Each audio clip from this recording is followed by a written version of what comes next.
అన్న Pushpa cinema release అయిన తర్వాత దేశమంతా ఒక డైలాగ్ మారుమోగిపోయింది, తగ్గేదేలే. అయితే మీకు తెలుసా, ఈ సినిమాలో చూపించిన ఎర్రచందనం స్మగ్లింగ్, శేషాచలం అడవులు, స్మగ్లర్ నెట్వర్క్ ఇవన్నీ పూర్తి కల్పితం కాదు. అవును, పుష్ప కథకు ప్రేరణ నిజ జీవిత సంఘటనల నుంచే వచ్చింది. ఆంధ్రప్రదేశ్లోని శేషాచలం అడవులు ప్రపంచంలోనే అత్యంత విలువైన ఎర్రచందనం చెట్లకు ప్రసిద్ధి.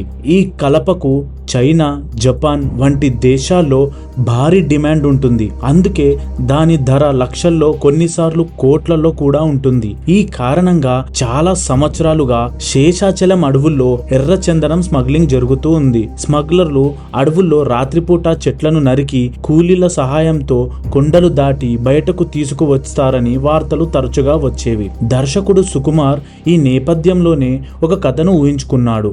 అయితే సినిమాలో కనిపించే పుష్పరాజ్ అనే పాత్ర నిజ జీవితంలో ఒక వ్యక్తి కాదు. శేషాచలం ప్రాంతంలో పనిచేసే అనేక మంది కూలీలు, స్మగ్లర్లు, మధ్యవర్తుల జీవితాల్లోని సంఘటనలను కలిపి ఈ పాత్రను రూపొందించినట్లు సినీ వర్ణాలు చెబుతున్నాయి. శేషాచలం ప్రాంతంలో పనిచేసే అనేక మంది కూలీలు, స్మగ్లర్లు, మధ్యవర్తుల జీవితాల్లోని సంఘటనలను కలిపి ఈ పాత్రను రూపొందించినట్లు సినీ వర్గాలు చెబుతాయి. పుష్పరాజ్ క్యారెక్టర్లో కనిపించే ఆత్మవిశ్వాసం, కష్టపడి పైకి రావాలనే తపన, తనను తక్కువగా చూసిన వారికి సమాధానం చెప్పాలనే కోరిక, ఇవే ప్రేక్షకులను బాగా కనెక్ట్ చేశాయి. అందుకే పుష్ప కేవలం ఒక యాక్షన్ సినిమా కాకుండా ఒక సాధారణ వ్యక్తి ఎదుగుదల కథగా మారింది. ఇప్పుడు పుష్ప 3 కోసం కూడా అభిమానులు ఆసక్తిగా ఎదురు చూస్తున్నారు.